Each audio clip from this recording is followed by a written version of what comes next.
धुळे शहरात विविध ठिकाणी सुरू असलेल्या भूमिगत ड्रेनेज कामांमुळे नागरिकांना मोठ्या प्रमाणावर वाहतूक कोंडीचा सामना करावा लागतोय। या समस्येवर तातडीने उपाययोजना राबवावी अशी मागणी मी धुळेकर संघटनेने वाहतूक शाखेचे पोलीस निरीक्षक प्रशांत महाले यांना निवेदन देऊन केले। निवेदनात म्हटले आहे की शहराच्या विकासासाठी भूमिगत ड्रेनेजची कामे आवश्यक असली तरी योग्य नियोजनाच्या अभावामुळे नागरिकांना मोठा मनस्ताप सहन करावा लागत आहे।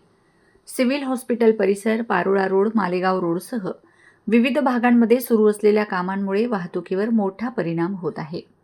विशेषतः संतोषी माता मंदिर ते कमलाबाई शाळा चौक या मार्गावर वारंवार वाहतूक कोंडी होत असल्याने हा मार्ग वन वे करण्यात यावा। तसेच डॉक्टर बाबासाहेब आंबेडकर पुतळा, जेल रोड ते संतोषी माता चौक या मार्गावरून वाहतूक वळविण्याचा पर्याय स्वीकारावा अशी सूचना संघटनेने केली आहे। याशिवाय सिव्हिल हॉस्पिटल ते कालिका माता मंदिर या रस्त्यावरही सातत्याने वाहतूक कोंडी होत असल्याने हा मार्ग मोकळा ठेवण्यासाठी प्रभावी नियोजन करावे अशीही मागणी निवेदनात करण्यात आली आहे। ठिकठिकाणी ड्रेनेजचे कामं सुरू आहेत। संतोषी माता चौक ते कमलाबाई चौक, कमलाबाई शाळा चौक, तसेच पारोळा रोड, मालेगाव रोड अशा खूप ठिकाणी ड्रेनेजचे कामं सुरू आहेत। धुळ्याच्या विकासासाठी हे कामं होणे गरजेचं आहे, परंतु या कामांमुळे ठिकठिकाणी वाहतुकीच्या समस्या येत आहेत, वाहतुकीची कोंडी होत आहे, ट्रॅफिक जाम होत आहे।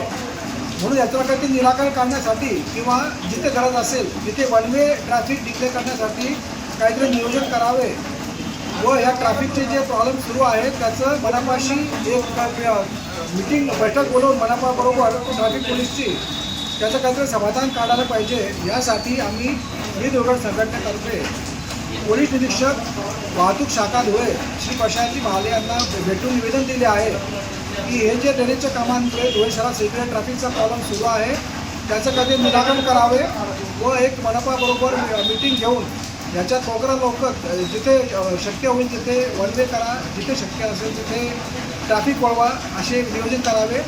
त्याजोगे जो ट्रॅफिकचा प्रॉब्लेम वाढला आहे तो कमी करण्यात येईल।